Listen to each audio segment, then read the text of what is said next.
অসময়ে অনেক আনারস পাওয়া যায়। এই তো একটা দেখা যায় এখানে আছে। বাহ বাহ বাহ বাহ বাহ, ওয়াও! এই যে একটা পাকা টসটসে, দেখি। বাহ, অসমের আনারস তো দেখেন কিভাবে পাকছে।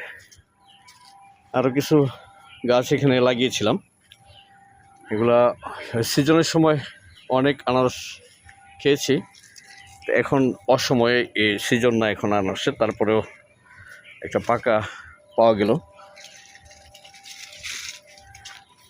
আজকে কিছু ধুন্দুল, পাকা পেঁপে আর পাকা আনারস, এটি আজকে হারভেস্ট করা ফলমূল সবজি। আর আরেকটা আনারস সেখানে থাকার কথা, দেখা যাক পাওয়া যায় কিনা।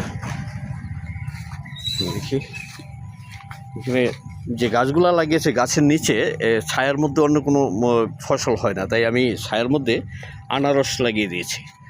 আনারস কিন্তু এটা জলডুগি আনারস বলে, খুবই সুস্বাদু।